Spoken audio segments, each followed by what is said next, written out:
Morning, Deirdre. Good morning, Tom. How are you today? A little warmer because I put a coat on. You put a coat on. Well, that's necessary because you're still in Iceland there Yes, I am. It sounds like I'm going to be in Iceland for a few more weeks. for 3 more weeks as we do the 71-3 videos in this series on our introduction to agentic AI here. Yeah, so that's an interesting point. So the couple of points on this one is just to refresh everybody's memory. We believe that today's topics of building and running businesses are so complicated and have so much depth and breadth that they require you to be able to do three things. You need to be able to have a meaningful, in-depth, complex conversation about a subject, which means about anything pertaining to building a business, all the way from strategy, leadership, management, and execution. You need to then be able to make decisions about that. And able to make decisions about those items, you have to have a set of foundation materials, fundamentals, as you and I would say it. And many people, with the complexity of businesses today, and especially because, as you and I say, every business is a tech business, and everybody kind of knows that now anyway, that you don't have the luxury of not understanding tech. And that's why we focus on it and why we're focusing on AI, because we think it's a significant topic. So that's the first piece. The second piece is we're at the foundation level here in this video. And to this point, Deirdre, we have not spent a lot of time talking about the intricacies of agentic AI. So I'm going to let you take and explain to people, why haven't we dealt with that subject yet? And we've gone through all these videos, and the series is about that. Okay, glad to cover it. But first, I want to jump in and mention something that I mentioned to you this morning. Our listeners have probably heard us say that we actually start planning out what we're going to say in these videos some days ahead of time. But lately, and that is over the past 2 days, the whole world of generative AI has changed, and in a very interesting way, which means that it's more imperative than ever for business people, for anyone actually involved in any type of organization, to gain this foundation that you're talking about, and we'll talk about at length in a few minutes. And what happened first was that OpenAI, the company OpenAI, which people tend to think of first in relation to generative AI, called a code red, that it was perceiving itself as falling behind its competitors in the whole field of generative AI, specifically behind Anthropic, that's the Claude model, and behind Gemini. Um, and part of what its thinking was pointed to a shift in the marketplace. That we know that OpenAI commanded the majority of what I'll call the individual consumer use of these LLMs. People just picking up a model to go out and doing advanced search and things like that. While meanwhile, Anthropic and Gemini, Claude and Gemini, had been moving ahead in the enterprise marketplace, and indeed moved ahead of OpenAI in the enterprise marketplace, which of course is where the money is, the real money is. So that while OpenAI had been talking about, oh, we're going to pursue AGI or we're going to put Sora out there or things like that, that's not the enterprise marketplace. So it called a halt to that and said, wait a second, we're retooling here because we've got powerful competition here from these others.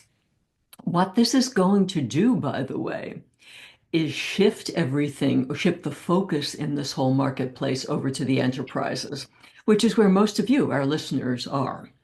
And this is why we need to have this foundation. Now, as you were saying, Tom, that we flagged this as a way to this whole series, our 71 series, as an introduction to the AI agents, which is where a lot of the conversation in relation to the enterprise use is. What we've really been doing here in 71-1, 71-2, and now we'll make explicit in 71-3, is we've been laying that foundation. We presented first how a couple of people started to talk about they know they've got to do this, they don't know how. And we actually played the roles of a board chair and a CEO. And then they came up with some sort of plan for addressing this. In the two videos, that is 71-2, we went through what they had to do or what they should have done. That's a better way to put it. They didn't do it, what they should have done to make decisions to position themselves to have those initial conversations. The reason that is so important, and I may get all of you to go back and listen to the one videos with what I'm about to say, is that even though the board chair and the CEO acknowledge the need to have an organization-wide serious discussion about implementing AI, they were still talking about it as if this AI stuff was simply downloading an app and doing some of the stuff that people were doing with the initial open AIs, like writing a short document, maybe writing a thank you note to grandma, doing a search, things like that, as opposed to the serious work that has to be done in an organization really using the power of these models to drive the work. So the conversation that they had, now I'm talking about video 71-1B, when they presented their plans to move the organization toward the use of these models, really was done almost at the level of not understanding how the organization has to change to do this. It was almost as if, well, we know we have to do training whenever we download new software, so we'll do training for the board and for the leadership team. And we'll give them time to practice using this new technology before we expect to use it. But they weren't getting down to what you're going to go into, Tom, when you talk more about the foundation. They didn't really get down to the why and the how.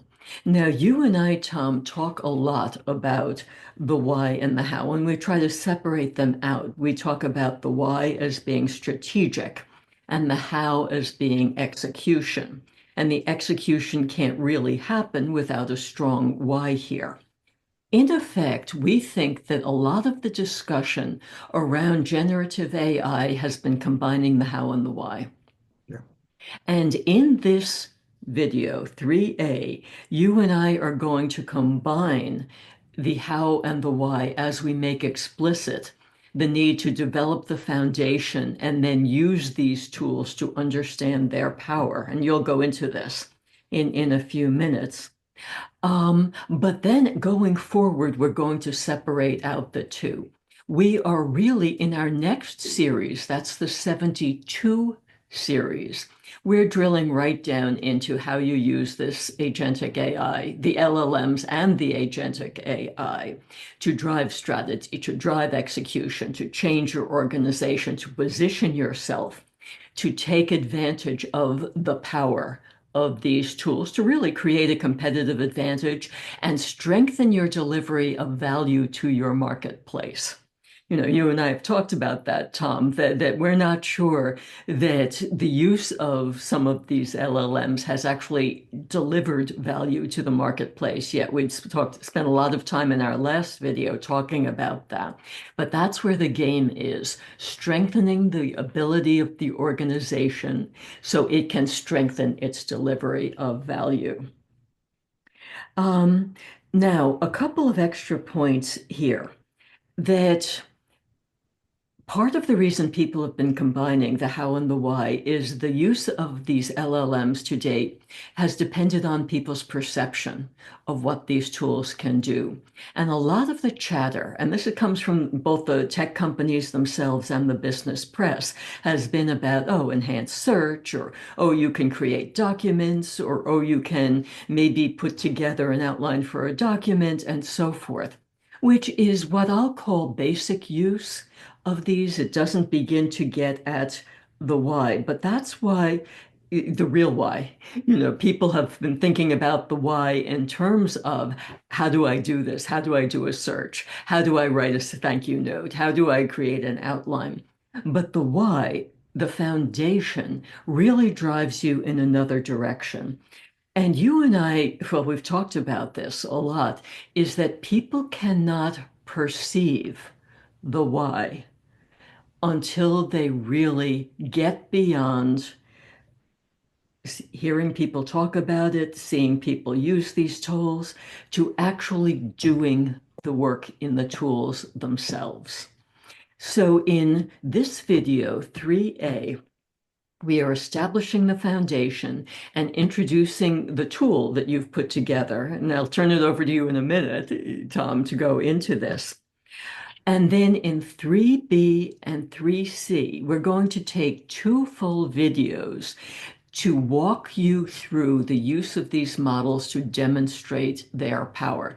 This goes beyond what we did in our videos 62 to 69, which were more a combined how and why. Very useful, and we know a lot of people are looking at them to just get their feet wet in the use of LLMs. We're going to prep people for now gaining the full power and positioning for the use of AI agents by getting them to do the tools themselves. And you'll explain how you're going to do that. So with this fairly long introduction here, covering how the marketplace is changing, why this strengthens the need to understand the foundation, and how we're going to be moving away from the combined how and why to developing your capability to do yourself to understand the power. Deep breath. Now I'll turn it over to you, Tom, to really dig into the foundation and present your tools and your charts. We see AI as a major turning point in the um, the way humans are going to be functioning in the future, and as they are now beginning to function. So we see it as critical to understand, and you and I believe that if you have not yet internalized this technology, you are it's very difficult to see what this is and why this is so important. And that's really the intent of what we're doing starting now. We've been trying to do it up till now. Today we're going to start, and then we'll keep going. This is not meant for the novice. It's not meant for somebody in high school. This is meant for people that are building businesses, that will be building businesses, or they're inside businesses and they want to learn how to use this in all four areas: strategy, leadership, management, execution. So with that, Deirdre, I'd like to show you the charts that we've created here that might help elucidate this issue just a little. So we think of using a product like this, and I'm talking about this can be Gemini, it can be Claude, it can be the various models in Claude, it can be the various models in Grok, it can be ChatGPT.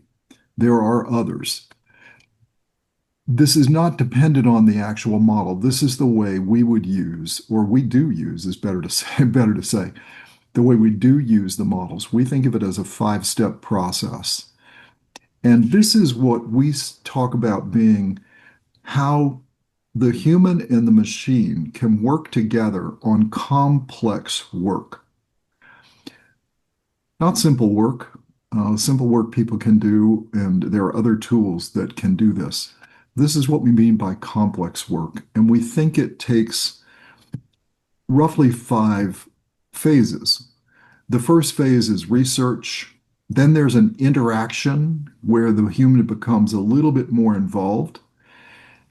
Context is where the human then presents their thinking. And then synthesis is where the human and machine work together in a guided way to zero down the result and create what you and I call a draft work product. Then the human takes that draft work product and then turns it into something that is their work, what we call a usable work product. It's finalized, it's put in a form, and it's got the right context around it that has the human thinking that's been elucidated by the power of the machine, much like if you had many solid research assistants helping you be able to do this work. You just happen to have a very smart one, one with great range and depth and infinite time and power to do the work. But as we say, frequently it's naive to the specific context that you're working on and you want to work on. So we talk about this, and I'll start with the first. It's where you're trying to the essence of number one. You're trying to learn about the machine. You're not trying to teach the machine anything. You're trying to learn. So you want to ask the most open-ended questions about the topic you want to deal with to learn about the breadth and the depth of the model's knowledge and capability of dealing with that subject. And also want to see if the model is skewing a little bit off for whatever reason, good or bad. That's what we call bias. It's in every model. I don't care who says it's in every model. It's a matter of how much is there, what is it, and how does it affect the way you deal with the model. And in the work we'll do when we actually go through the guided learning part of this, we'll teach techniques for learning about the model, learning about the depth, the breadth, and learning about the bias. And sometimes that involves matching one model's result against another with a similar question, or actually the exact same question. Once you've learned about the model, and this is where you're just really pulling, you're not trying to lead the model, you're not trying to prompt it, other than in the way that you'd like to interact with it, but you're not trying to limit its ability to go do things. The second is the interaction. That's when you begin the interaction. And this is where you, as the human, begin guiding the machine. You're kind of training it, but again, you stay as broad as you can and as deep as you can, but you're kind of training it in the context that you'd like to deal with. We, again, would teach you the way that you think about that. Then is you draw a line. And what this is where usually I already have created this or I do create this. This is the set of contextual material. It may be a book you've written. It may be an article you've written. It may be a philosophical piece you've written. It may be you sitting down and saying, here is exactly my thinking on this subject. Here is what I'd like to accomplish in great detail. What you're doing then is you're providing what I like to call the context. Then you're finally producing the focus context, and you're providing how you think about the subject, what your thinking is. This is where the parameters begin, is in number three. In number four, you turn to the machine and say, all right, I've done this. I've given it to you, as some people call it a document library. Some people call it a project. We start everything with a project in these models, and we'll teach you about these techniques. But it's a better way to organize your thinking. We don't just do random chats. But you allow the machine, and we use the term synthesis, and most people would understand that, but that is the term of the industry. And it essentially means machine taking a lot of input and trying to make sense of a lot of input. This is where you can do deep compare and contrast work and understand things really in depth, comparing your ideas with other people's ideas, your ideas with what the market is saying, what the machine is saying versus what you're saying versus what the market is saying. This is where that kind of analysis can be done in great depth. But you're guiding the machine in a very hard way here. And this is where the machine can take over if you're not careful, where the machine will try to give you an answer. Many times it will go all the way through and give you an answer, and you're not even ready for the answer. So you don't even think about the answer. You don't even read it. You don't even read what it's feeding back to you because it just headed off in the wrong direction. You have to rein it back in. The end result of number four is you create a draft work product, meaning that the machine is outputting to you a draft work product that you've been working through, having pounded through the first four. And that's when you take it and you now finalize it. You grab hold of it, rewrite the thing the way you want to write it, make it work the way you do. I don't go back and match the machine's work with my work in the end. It's not worth my time. And if I now want to do a compare and contrast, I just put it in and start number three again. Number three, okay, here's my final work on this. Why don't you compare what you did versus what I did and tell me what you see? I don't usually do that because I don't, as Deirdre taught me a long time ago, being somewhat of a perfectionist, that will cause me to change things when it's not getting better, it's just changing. So I try not to take myself in that direction. But you can see how I've put in here right below research machine, right below interaction. It's machine first, human second. In context, it's the human's work. In synthesis, it's mostly the human guiding the machine. And then in the end, it's the human. One of the things that Deirdre and I like to say about working with these powerful tools that can fool you to believe, to make you believe they're right about everything, um, is that you don't want to let the machine get in front of you. You want to be in front of the machine. And the only way you can do this is the way you would do it if it were a human being.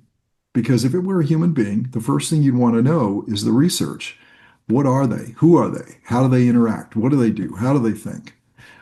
And then you begin listening to them more than you talk. And then later on, you can now engage in a more detailed and a more in context discussion. And notice that's number four, right? It's now an in context discussion or interaction. And in the end, you're ahead of the game, and that's the whole idea is to be able to do that. And good friends, Deirdre and I are very good friends. And she had to take the lead yesterday of straightening me out because I was having a difficult day with a few things. And she had to take the lead and just take control, but she did it just the same way. And this is the way and this is just me, and I know that there are others that may not think this way. So this is opinion of one or two. I think Deirdre shares this. You can get the most out of this if you think of it as a very, very smart recent MBA grad with not a lot of experience in your area, so that they have great knowledge, they have good interaction skills, they're willing to listen to you, they're willing to take and work all day and night as fast as they can on whatever you ask them to do, and they'll do it with a cheery attitude. But in the end, it's yours. It's your job to not only make the work yours, but to make sure that the work is solid. Now, Deirdre, I'm going to stop there and let you add to this before I move on to the next. My guess is that a lot of listeners were surprised to hear you set out the 5 steps, because most people, I think, are focused on pretty much step one. One is what people do most of the time when they use these tools to do searches of the internet or to put together a quick note or something without bringing any of the human into it. This is why you and I have been hammering home the need to think about this whole new area as a human machine partnership. You told me a story yesterday, Tom, about someone you were working with who couldn't understand this human machine partnership. And he just said, I provide the human part when I provide prompts to the machine in what is, in effect, step one. Sort of like, no, no, no, no, no. That's the very beginning of this whole process. But a lot of people are stuck there. Yeah. Although that's why, as we've been saying in the earlier minutes of this video, because the marketplace is changing now, the focus is changing, the imperative is going to become stronger and stronger for people to understand how to march through all of these steps, which we're going to do with them in 3B and 3C, and then certainly in the 72 series coming up. So why don't you proceed? No. And I would say when you're implementing, for example, agentic AI, when you're using it as a customer facing uh, capability of your organization so that it's working as an agent for you in some way, making its independent decisions, it's really important to take these steps because the interaction when we talk human is no longer the person behind the machine, it's the person in front of the machine. It's the human being that's interacting with that machine. And thinking through these steps and understanding the aspect of each one is really important because that's where you can get in trouble.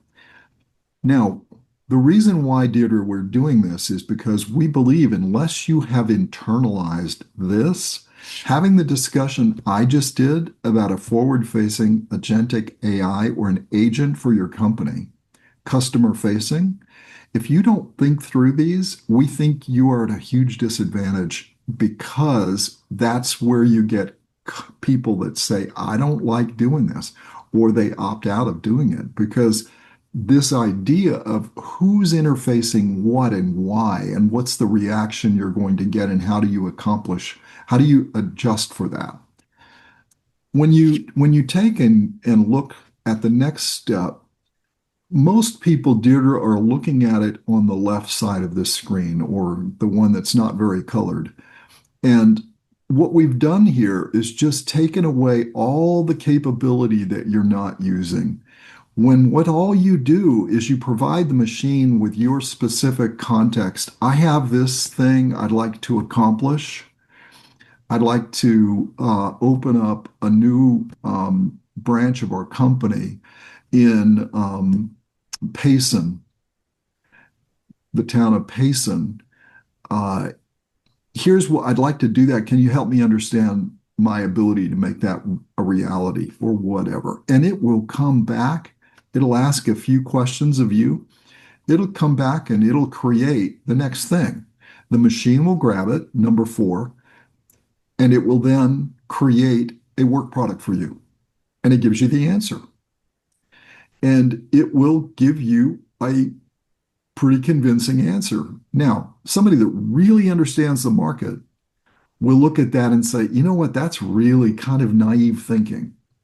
But if it's a topic you don't know very well, but you're trying to get underneath and get the depth of it, you've got an answer. And the hard part is you don't really know all the aspects of that answer. And what you're missing is all that stuff on the right that we talked about. So what are you before I move to the next and last chart, what are your thoughts, Deirdre, on this? That what you're starting to do is tell people why the whole process is necessary. That if you only dip in here or there, you might get some benefit, but you're not going to get the whole benefit. But more to the point, you're going to be subject to the biases you keep talking about. You're going to be subject to how the tool was trained, what data sets it was trained on, the limitations surrounding all of that, the way the algorithms were have different emphases. There's a lot of talk these days about how some of the tech companies are giving instructions like, oh, give us a rosy picture of all of this, which is distorting the whole marketplace in relation to a particular topic. Or forget this side of things when you provide your answers. Well, that does no good in the enterprise world. So, what you're really doing here, Tom, is reinforcing the need to not only go through all of these steps, but to go through them with the full foundation and with your full intelligence working, which I think is where you're going to take us next. Yes. So what are you missing here when you're doing it this way? So, Deirdre just told you what you're missing. First of all, you're missing the real capability of the model. You don't really know because you didn't explore the depth and the breadth and the bias. So you don't know what that capability is. And remember, capability can be positive and negative. It has the ability to move you off target if you're not paying attention. So this is the point. It's important to do the discovery piece. That's number one. You're missing the power of working together. Uh, we all know that more people usually accomplish things well when they work together. There are some that work independently and do masterful things and amazing things. But most people, most human beings do better working as a team or working together. You're missing that power. And that's all these centerpieces here, the two, three, and four. You're missing all of that. Number three, you're missing the quality of the work because if you do believe that other people, other human beings, or other tools can help you achieve something of greater quality, you're missing that. And this is like telling me, okay, I can build a house without a hammer. Okay, you probably can. The issue is, can you end up with as much at the highest level of quality? Maybe, but it might take a whole lot more work on your part and a lot more precision on your part because the hammer provides you leverage. You're missing number four, the depth of learning. It's amazing how much you learn in the process of even number one. You as the human begin learning. You begin learning about not only the subject, but it causes you to then, in step two, that interaction, it causes you to start asking questions you'd like to know the answers to. And especially when you do in number four, when you do a contrast and compare and contrast with other people's work, your own, a competitor, a colleague, or what the model did versus what you believe it should be. Do a compare and contrast. Or like I frequently do, and Deirdre witnesses this, I'll go to somebody else like a Gemini or a Grok and then say to Anthropic, please do a compare and contrast, or the other way around. And see what it's telling us. And we got fascinating answers on a project that we were working on this past weekend when we did that. And the model became proud of itself that it found some things that the other model didn't find. Because I'm very clear. I say, this is the research I did in Grok. Please do a compare and contrast. Hilarious. Um, you're missing the fact that you're secondary. And this is the analogy. It's like you presenting a frozen lasagna for dinner rather than your homemade lasagna. And it most people you're not going to get past saying that's not your homemade lasagna, right? And this is the point about you really haven't done much. You're secondary here. Now, there's a huge ability to learn, create a really strong learning organization when these tools are used well. And we're talking about this is what I call complex leadership work. This is about questions on strategy, execution, management, leadership. It's not topic research necessarily, but there's nothing that keeps you from doing. I did today on Fermat's last equation, I did a topic search to understand how the fellow in Princeton solved that nobody was able to solve. I learned an incredible amount by doing a lot of number one, just asking questions about it to understand, well, who else, and try to understand how the model was getting at what it was doing. This was just an intellectual curiosity, but it wasn't because it came up in something I was reading earlier in the morning. But the ability then to turn this, and this, Deirdre, you and I have talked about this before, the ability to then use this way in classrooms for students, or to change the way a student interacts with these models would vastly change the learning aspect of not just learning how to do all, but learning how to do all these things, and especially if you treat this process as a human interaction process so that you learn not only how to work with very capable, bright people to accomplish something, but you can then mimic that for human interaction. Now, that's a whole nother subject, but I don't think treating these models with so much capability, treating them as just pure calculators, which is what they are, advanced calculators that do predicting, um, is something that is beneficial to the way you think about this and achieve a result. So I'll get off my soapbox here, Deirdre, and let you weigh in. Just want to make something clear here, Tom, that people might wonder what you're really meaning with the secondary involvement, why that's so important, and why frankly, the human is important in all of this. And that is that when you use one of these models in an enterprise, you are trying to solve a problem or address a specific issue, but this is a problem or an issue related to your specific company, organization, the context of that, your business environment, and so forth. The model itself has been trained generically. So any answer that comes out of it will be a generic answer that could probably apply to multiple companies. Even if you spend the time to interact with it, give it contextual information, and guide the machine to doing a draft product, it is limited by the limited range of its training and the information it has. You are the one that has the information, the instincts, the guts, frankly, that will take what the machine has produced, as valuable as that is, and then make it usable by your particular company. That's what we mean when we talk about finalizing, creating a usable work product, and saying that if you're just using this as in a and making yourself secondary in the use, you're just missing the whole power of the whole Yeah. thing.